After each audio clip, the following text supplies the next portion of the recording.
যাচ্ছি এই দামেস্কের অধিপতি ও বার্তা করে দেবে জিত যেখানে নদী রাজত্ব করছে আর কারাগারটা রাখতে পারবে যদি না আপনাকে যদি আপনার সৈন্যকে হত্যা নিয়ে আসতে পারি তবে ভালো আর যদি না পারি তাহলে মনে রাখবেন এই হচ্ছে আপনার সাথে আমার শেষ দেখা বিদায় বিদায় বিদায় হাজী রহমান জাহাপনা বাহারাম ওমর আলী যখন দিয়েছে ওমর আলী না আসা পর্যন্ত আমরা এখানে শিবির স্থাপন করে কাল যাপন করবো। জাহাপনা আজ আর আরেকটি কথা মনে রয়েছে। আজ হচ্ছে আমাদের শুক্রবার, আমরা 2 রাকাত নফল নামাজ পড়ে গিয়ে ভাই ওমর আলীর জন্য দোয়া করে গিয়ে অবশ্যই ওমর আলী এজিদকে হত্যা করে আমাদের জনরক্ষীকে উদ্ধার করে এই তাবুতে ফিরে আসবে। এই নাকি রহমান তাই তো হবে। কালেমায়ে শাহাদাত আমাদের মেরুদণ্ড, ন্যায় নীতি সততা আমাদের আধারের আলো, তৌহিদের বাণী আমাদের সদা। যদি নিমুনা হয়ে গেলে আমাদের কিছুই করতে পারবো না। কালেমা শাহাদাতকে বুকে আপনি ধরে চলুন নামাজের সাথে সজ্জিত হয়ে তোরা কাজ যখন নামাজ আদায় করে খোদা তাআলার কাছে আরজ করি খোদা তাআলা যেন বায়ু মোবারকে পালয় পালয় শিবিরে নিয়ে আসে। সমস্যা হলেন নারায়ণ তাকবীর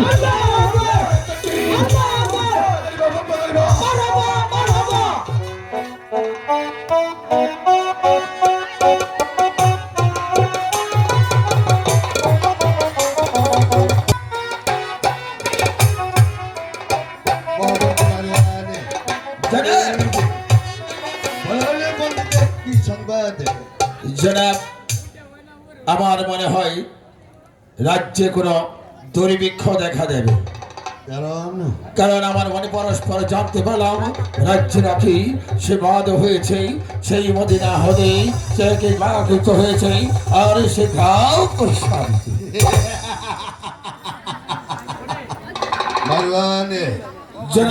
এখনো বুঝতে পারেনি আমার সাথে এমন করে নরবে এমন কোন বীর পড়ে হচ্ছে এমন পর্যন্ত পৃথিবীর বুকে তর্পণ গ্রহণ করে নেই। কারণ আমার একটি সেবায় সালার সাথে একটি সালার সাথে 10টি সেবায় আমি এমন ভাবে সৃষ্টি করেছি তুমি আমাকে কি বলতে চাও? জনাবি, আমি পরস্পর জানতে পারলাম সে আম্বাদের অধিপতি, সে আম্বাদ হতে আর সে হানিবার লোক রাষ্ট্রটা বাদিনী আমার রাজ্য এমন কোন বীর পুরুষে আমার সাথে টক্কর দিতে পারে আমার একর পর্যন্ত আমার ডান হস্ত সীমার আমার বিরুদ্ধ আছে তাই ডান হস্ত শাহী দরবারে বান্দার সালাম পৌঁছে গেছে। খোদাবান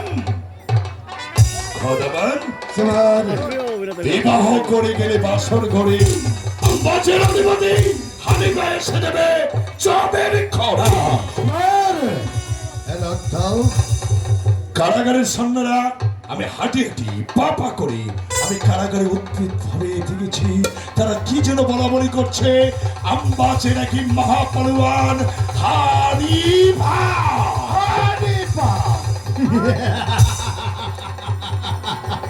আমাকে হাসালে তাই তো খোদাবান, আপনি যদি সুন্দরী চয়ন করে বিয়ে করে বাসর করে চলে যান তাহলে আপনাকে কুরবানি দেবে। সে হচ্ছে আম্বাজের অধিপতি আবু হানিফা। হ্যাঁ জনাব, মামেন্দ্র সীমার সত্য কথাই বলেছে। একে বলবান হ্যাঁ জনাব,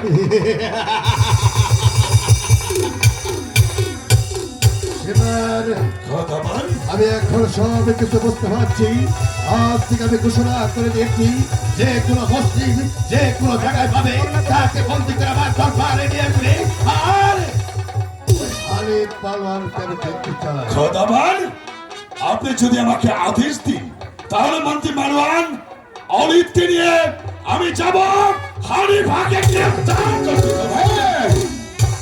আপনি একবার আদেশ দিয়ে দিন আপনার ডান হস্ত বিশ্বাসী সীমারকে নিয়েই আর সেই অলি থেকে নিয়েই আমি মন্ত্রী মারওয়ান উপলার দিকে ছুটে যাবো।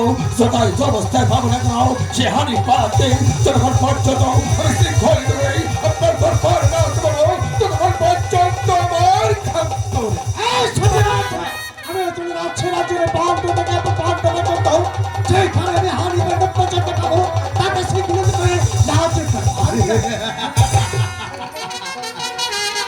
অনেক সবাইকে আমি ধন্যবাদ জানালাম। তোমরা যে এই অসময়ে যে যুক্তি করেছ সবার কথা আমি মেনে নিলাম, কিন্তু সীমার তোমাকে একটি কথা বলে দিই, আমার ডান হস্তেই তুমি আমার হলে রাজ্যকে হলকি আমার যে কোনো বিপদের কাজ তোমাকে আমি সত্য করেছি। আজ তুমি তোমাকে হুকুম করে দিলাম, তুমি যে কোনো ভাবেই হারিতে পাবে আমার কপালে।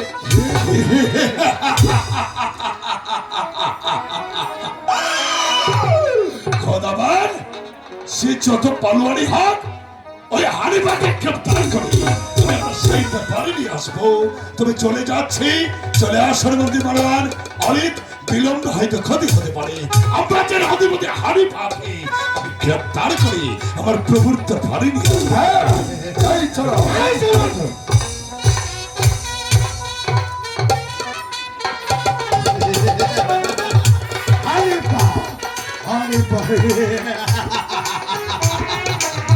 একবার যদি আমি পেতাম তাকে আমি কি শাস্তি দিতাম, তাকে আমার বসতা স্বীকার করি আমার সর্ববিষয়তা আমি সকল আশা দুঃখ আমি তারই দিয়ে খেতাম।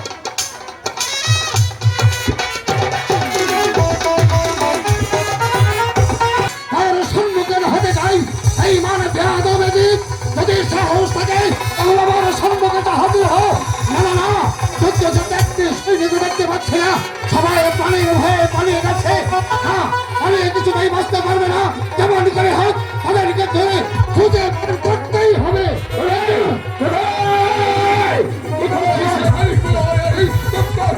যত অবস্থায় থাকিস না কেন, আমি তাদের ধরতে পারি, আমি তাকে জীবন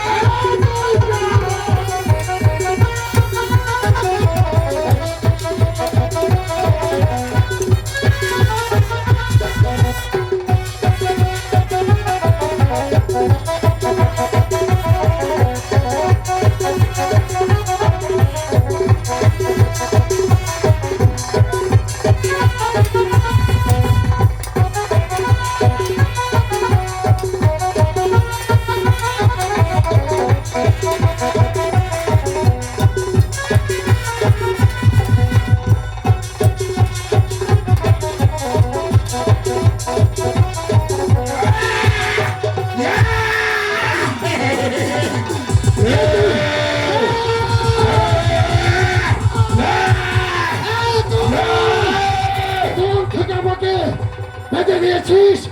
যদি সাহস থাকে তাহলে আমার সম্মুখে অস্ত্রধর বেয়াদব। শোন, পেছন থেকে যারা আঘাত করে তারা মানুষ নয়, তারা কাপুরুষ। বলছে চাপ সব কারণ তাকে নিয়ে যাবো আমরা যেতে না আছে দরবারে। চল চল আমাদের সাথে। এই মুহূর্তে নিয়ে যাবো সম্রাট জিতের দরবারে, সেখানে নিয়ে তোকে দিব আমি জীবন। যদি সাহস থাকে তাহলে বাদনটা একবার খুলে দে, আমিও দেখতে চাই ওরা কত বড় শক্তিশালী। পেছন থেকে আজ আমাকে বন্দি করেছিস বলে মনে করিস যে শক্তি আমি হারিয়ে ফেলেছি। যদি সাহস থাকে আমি আবার কথা দিচ্ছি, বাদনটা খুলে দে।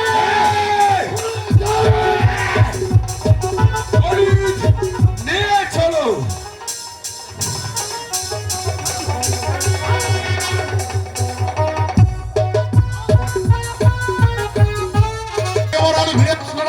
তবে কে বলবো গাজী রহমান ব্যর্থতার গালি নিয়ে আম্বাজে ফিরে যেতে হবে। যদি ব্যর্থতার গালি নিয়ে আম্বাজে ফিরে যেতে হয় সাদা আল্লাহর কাছে কি জবাব দেবো বলো গাজী রহমান। শান্ত হতে হবে না। বায়ুমণ্ডলী যখন যুদ্ধ দিয়েছেন, যুদ্ধ অবশ্যই জয়লাভ করার এই কাবুতাই ফিরে আসবে। আপনি শান্ত হতে হবে না। শান্ত কি করে হব গাজী রহমান, যখন ববি উত্তপ্ত মরুভূমির মাঝখানে বড় ভাই ইমাম হোসেনের মন্ডহীন যখন ববি দুধের শিশু আলিয়াজ গড়কে নদীর প্রান্তরে আসপিয়ে আসপিয়ে বেড়েছে, যখন ববি ছবি হারাবাবি সহারা করলো কতই না নির্যাতন যুগের কারাগারে সহ্য করছে, যখন ববি একমাত্র পাঁচপত্র নবীর বংশের শেষ প্রদীপ জয়রালামিনীর যতই না কষ্ট যুগের কারাগারে করছে, তখন কেবল শান্ত হতে থাক।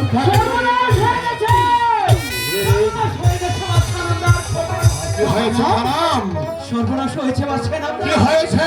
আপনার ভাই উমর আলীকে ওই এজিদের হাতে বন্দী করেছে। বলতে হয়েছে গাজী রহমান, গাজী রহমান।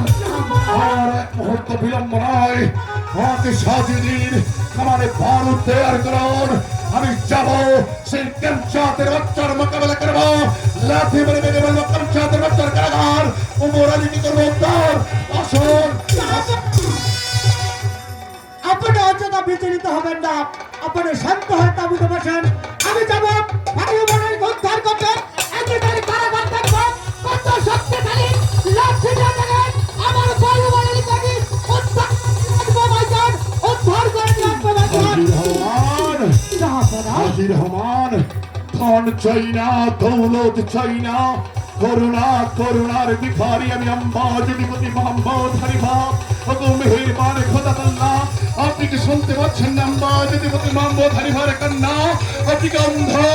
আপনি কি বধির? মেহেরবান, শক্তি দিন, শক্তি দিন, শক্তি দিন।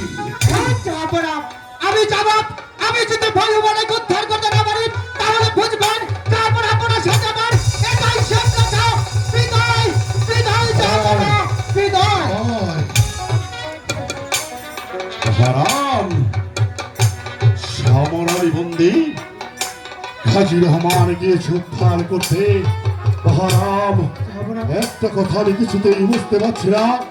যার জন্ম না হলে সারা জাহানের পয়দা হতো না, যার জন্ম না হলে পূর্বের সূর্য আর পূর্ব দিয়ে উঠতো না, যার জন্ম না হলে মা তার সন্তানকে কোনোদিন ধৈর্য দিত না, যার জন্ম না হলে নদীর স্রোত উল্টোভাবে জমাইত না, যার জন্ম না হলে ভোরের পাখি গান গাইত না, আজ তার বংশধরেরা লাঞ্ছিত বঞ্চিত। আসুন হারাম, খোদা তাল্লার আওয়াজ করি, খোদা তাল্লার কাছে মোনাজাত করি। খোদা তাল্লা যেন নবীর বংশের শেষ প্রদীপ জয়নাল আবেদিনকে উদ্ধার করার তৌফিক দেন, তৌফিক দেন।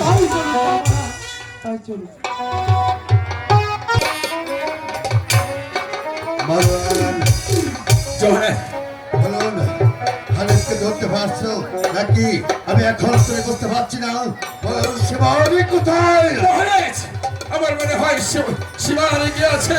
অন্য হত্যবাজ হয়ে যাই যতক্ষণ পর্যন্ত সীমার হানিফকে বন্দী না করতে পারবে ততক্ষণ পর্যন্ত আমার মনে হয় প্রায় ফিরে আসবে না। ঠিকই বলেছ।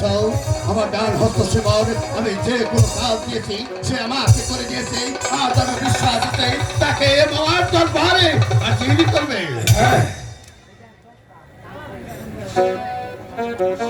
সম্রাট, আমার মনে হয় ওই তো ওদিনে দেখা যাচ্ছে। আমার মনে হয় সারাবতী কাজে আমার সাথে যাও, আমি তাকে রাজ্য দরবার করে দেবো।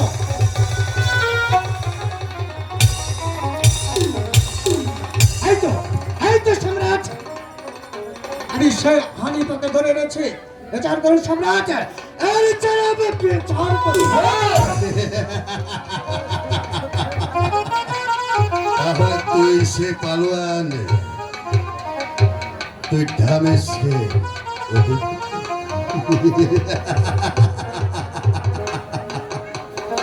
তার আগে আমি জানতে চাই তোমার সৈনিক কেন আমাকে যুদ্ধক্ষেত্র থেকে পেছন দিয়ে আঘাত করে, পেছন দিয়ে বেঁধে কেন তোমার রাজ্য দরবারে নিয়ে এসেছে? তোমরা কি এতই কাপুরুষ? তোমরা কি সদা সর্বদাই পেছন দিয়ে আঘাত করতে ভালোবাসো? যুদ্ধ খেতে মানে তুমি বুঝতে পারোনি?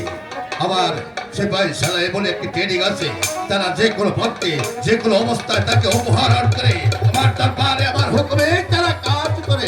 এই তোমার হুকুমে তারা আমাকে বেঁধে তোমার দরবারে নিয়ে এসেছে, আমাকে মুক্ত করে দাও। এই মুহূর্তে আমাকে মুক্ত করে দাও। আগে বল তোর নাম কি? আমার পরিচয় তুমি কিছুতেই পাবে না। আমার পরিচয় তোমার মতো একটা পাইবারে রেখে দেবো না। এখন বলছি তোমার সৈনিকদের বলো এই মুহূর্তে আমার বাদল খুলে দিতে, তা না হলে আমি কেমন করে হোক তোমার সৈন্যদেরকে এখান থেকে উৎখাত করে দেবো।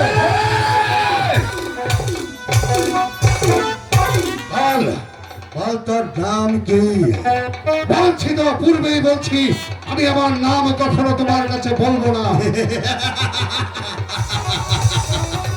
তুই এখনো বুঝতে পারিস নি? তার সামনে দাঁড়িয়ে কথা বলছিস কি? মনে হয় তুই যেন একটা জানোয়ারের মতো।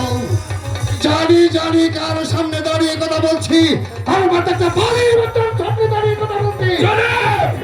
আমি বলছিলাম কি সুজন বলে কখনো কি উঠবে না। আমার মনে হয় ওকে হাত ধরে নেই, ওকে শোল দলতে দেওয়া হোক। ঠিকই বলেছ। তাহলে আমার বাদন মুক্ত করে দেব না, তাই না? তোমরা আমাকে সুল দণ্ডে চড়িয়ে হত্যা করতে চাও, তাই না? ঠিক আছে, তোমার সৈন্যরা আমাকে যুদ্ধক্ষেত্র থেকে বেতন দিকে থেকে ভেবে তারপরে তোমার আয়োজন ভাড়া নিয়ে এসেছে। আর তুমি আমার পরিচয় জানতে যাচ্ছ, যতক্ষণ পর্যন্ত এই দেহে আমার প্রাণ আছে ততক্ষণ পর্যন্ত আমি তোমাদের কাছে পরিচয় দেব না। আর তোমাদের যদি সাধ্য থাকে, ক্ষমতা থাকে, তাহলে আমি পাথর মাপিক বসলাম। যদি পারো তাহলে এখান থেকে তুলে নিয়ে আমাকে শুলে চালাও। দাঁড়াও, আমি ওর পরিচয় আগে জানবো। বল, তুই আমার কাছে খুলে বল, তার পরিচয় আমার কাছে খুলে বল। পূর্বেই তো বলছি আমি আমার পরিচয় দেব না। দেবে না? না,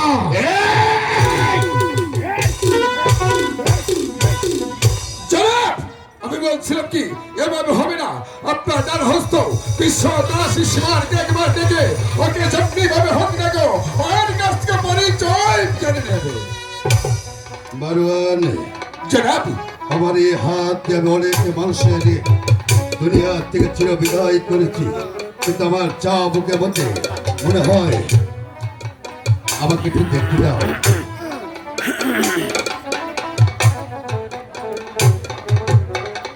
এই বল, তুই কে? বল। বলছি তো, এই যে খুদাবা এখনো দিই না। প্রথম যা বলেছি তাই হবে। খুদাবান আমি বুঝতে পেরেছি, আমার এই মুহূর্তে আমার ডান হস্ত সীমার। খুদাবান আমি কিছু বুঝতে পারছি না, ও কি মানুষ না পাথর না কোনো জানোয়ার। তুমি ওকে দেখো, ওকে দক্ষিণের শাসনে নিয়ে হত্যা করে দাদা রক্ত প্রহার। খোদাবান, আমার মন বলছে খোদাবান এই আম্বাজের অধিপতি আবু হানিফা হবে। খোদাবান, ওকে সুলদণ্ড হত্যা।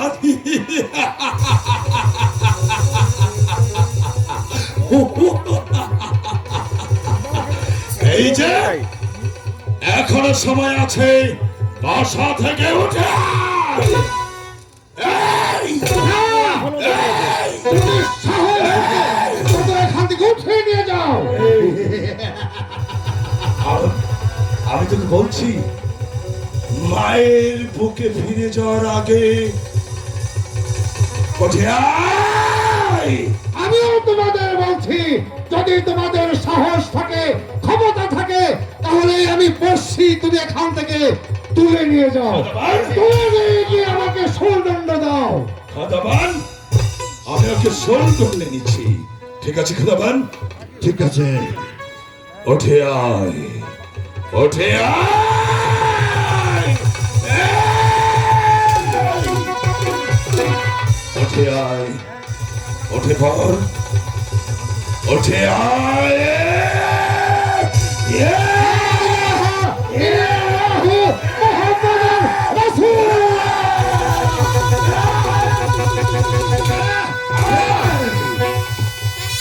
একই একই দৃশ্য আমি দেখতে পারলাম। আমার ডান হস্ত সীমার কেউ তুই হেরে দিলি। এই এই এই, তুই বল, মানুষ না জানোয়ার? তুই আমার কাছে খুলে বল, বল। আমি তো পূর্বেই বলেছি আমি আমার পরিচয় দেবো না। তোমাদের ক্ষমতা থাকে তো এখান থেকে উঠিয়ে নিয়ে যাও।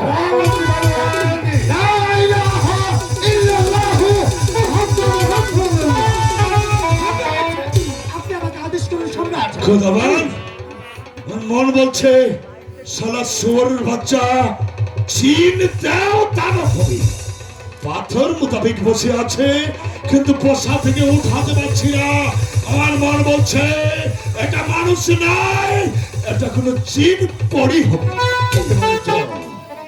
অলিদ আজ আমি তোমার সত্যি পরীক্ষা করতে চাই তুমি ওকে নিয়ে নিয়ে শোলে তোলে হত্যা করে আমাকে তাজা রক্ত আমি তাই করছি সম্রাট চোখে মুখে আমি ওকে সুন্দর করে আমি চাকরি দিয়ে আমি হেরে দেবো তাই সুন্দর চালাবো হ্যাঁ ওটা সুন্দর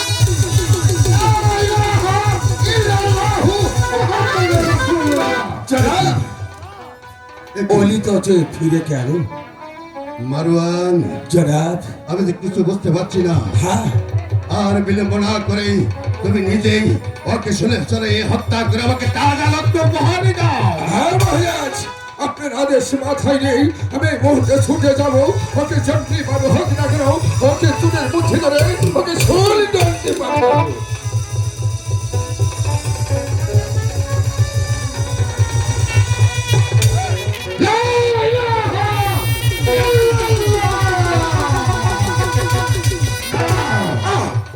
জনাব খোদাবান আমি বলছিলাম কি খোদাবান চলুন না সবাই একসাথে শালা সোর বাঁধতে করি হয়তো বর্ষা থেকে উঠাতে পারবো ঠিকই বলেছ আর বিলম্ব না করে সবাই মিলে ওকে ধরি চলো চলুন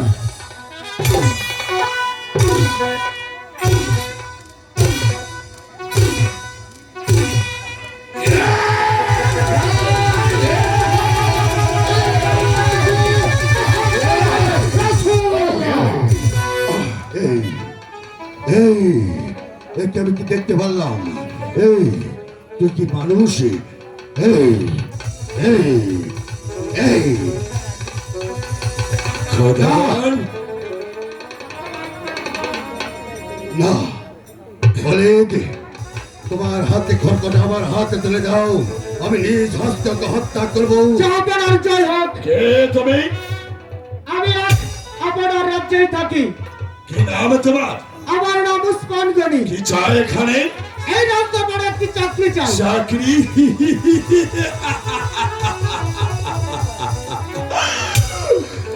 আচ্ছা তোমাকে চাকরি দিতে পারি এক শর্তে এটাকে দেখো এই তো অধরে একটা বালক বসে আছে যদি বসা থেকে তুমি তাকে ওঠাতে পারো তাহলে তুমি হবে রাজ্যের প্রধান সিভিল সার্জন এই বালক তো খাপ দিয়ে ধরে ও পারবে না পারবো তাই হ্যাঁ ওকে সুলতানকে হত্যা করতে হবে পারবে অবশ্যই পারবো তাহলে চাকরি তোমার হবে তুমি যখন ওকে সুলতানকে হত্যা করবে কিন্তু আমার বারবার বোঝায় তুমি পারবে না যদি না পারো তাহলে তোমাকে তোমার পানি করবানি অবশ্যই পারবো আমি সেনাবির চাই হোক তুমি কার সাথে কথা বলছো খোদাবান এক অচেনা অতিথি এসেছে এ রাজ্যেই থাকে সে নাকি বালককে বর্ষা থেকে উঠাতে পারবে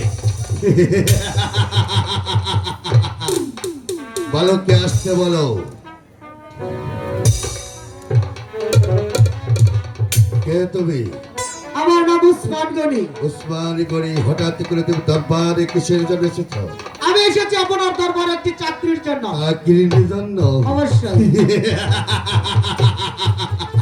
ঠিকই বলেছ তোমাকে আমি কি চাকরি দিতে পারি কিন্তু একটি শর্তে বলেন কি শর্ত এই যে একটি বালক দেখা যাচ্ছে ওকে শুনে চলে হত্যা করে আমাকে তাজা রক্ত উপহার দিতে পারবে তা অবশ্যই পারবো এই আরেকটি কথা বলেন। যদি আমার সাথে কোনো ছলনা করে আসো তাহলে মনে রাখবে সম্রাট এজেদের কত ভয়াবহ বিচার করতে পারে যদি আমার সাথে কোনো বেইমানি করো তাহলে তোমার কঠিন বিচার হবে বলো রাজি মহারাজ আমি মনে হয় ও কত হানিবার গুপ্ত চোর হতে পারে না হতে পারে আর আপনার ধারণা ভুল হতে পারে বর্ষা থেকে ওঠাক তারপরে বোঝা যাবে ঠিকই বলেছে সীমার এ বালক বলেন তোমার শক্তি পরীক্ষা করতে চাই তুমি বালক কোথায় নিয়ে যাও যাও অবশ্যই পারবো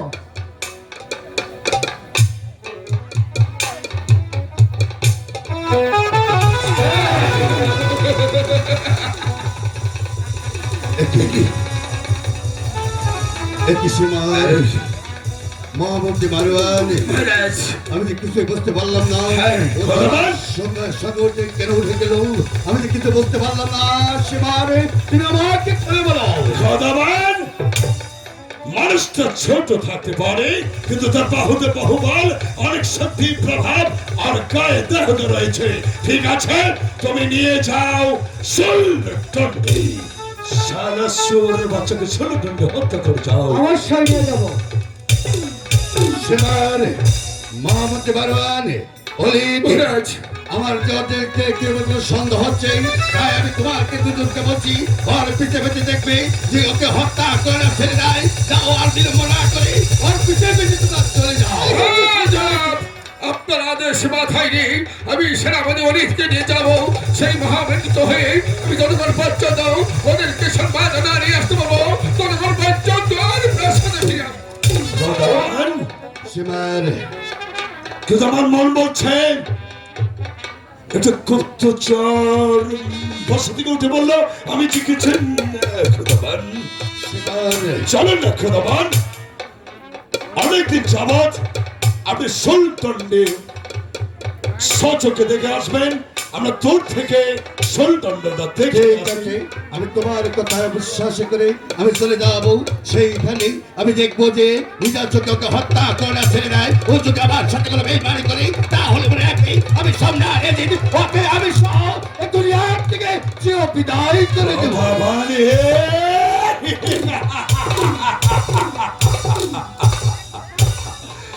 তুমি হয়েছ এ রাজ্যের প্রতিষ্ঠা সম্রাট এজিদ, তাই তো স্বার্থের জন্য এই পৃথিবীর বুকে মানুষ কি না করে।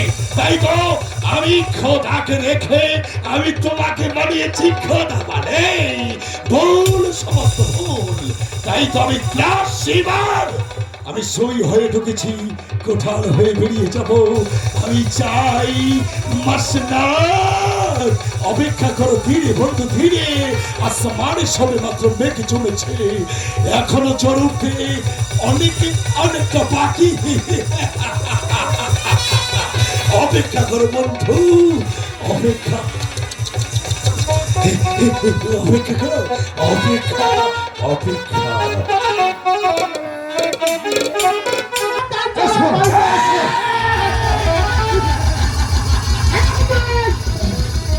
সময় মতো পৌঁছে গেছি। অবশ্যই অবশ্যই আর সময় মতো উপযুক্ত জবাব দেওয়ার জন্য আমরা তৈরি হয়ে আছি। আমাদের পথ ছেড়ে তারা আর হলো মৃত্যুদূতের অনিবার্য।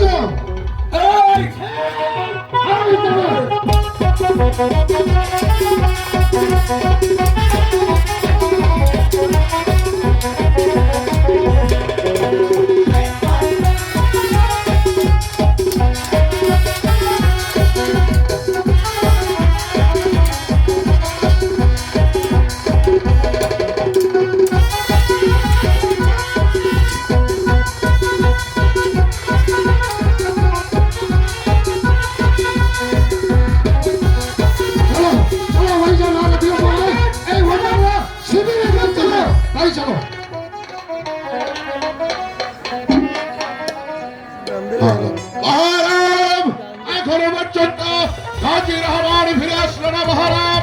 তবে কি বুঝবো মহারাম, ব্যর্থতার গ্যালারি আম্বাজে ফিরে যেতে হবে। যদি ব্যর্থতার গ্যালারি আম্বাজে ফিরে যায় তাহলে খাওয়া আল্লাহর কাছে কি জবাব দেবে গাজী রহমান? ভাইজান ভাইজান ভাইজান ভাইজান আমি এসেছি ভাইজান। তুমি আমার পদ তেল কেন ভাই? এসো ভাইয়া, মুসলমানের ধর্ম মোতাবেক একবার ঝাঁপিয়ে বিলম্ব রীতিমতি মোহাম্মদ হরিমার মুখে আলিঙ্গন করো, আলিঙ্গন করো।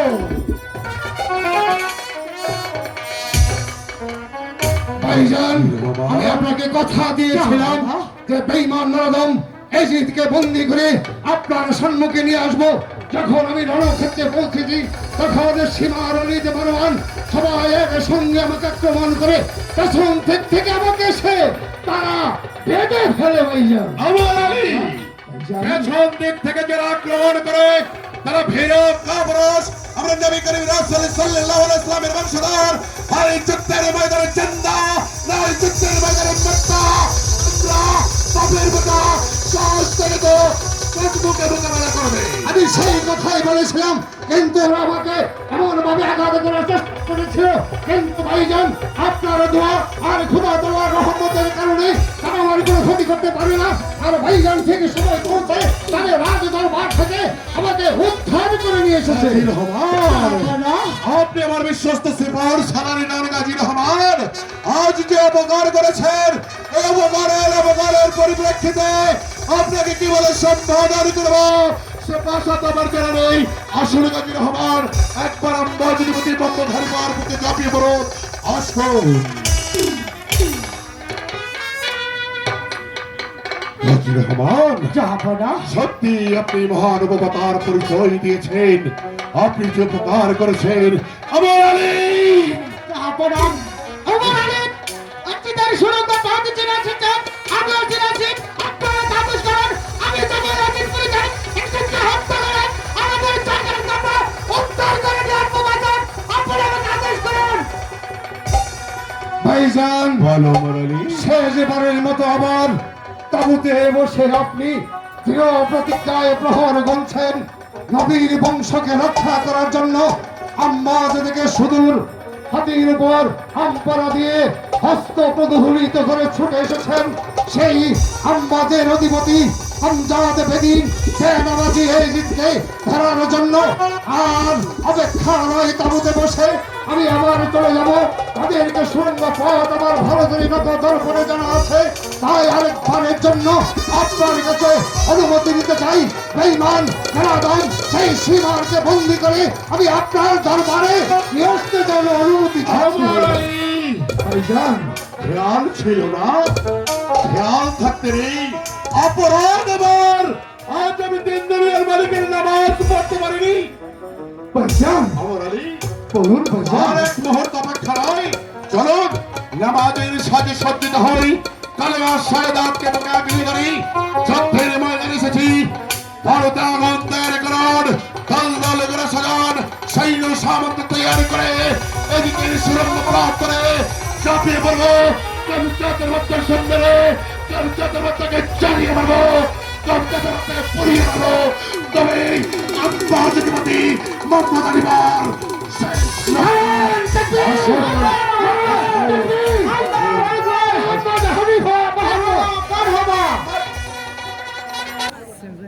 আমরা বন্দী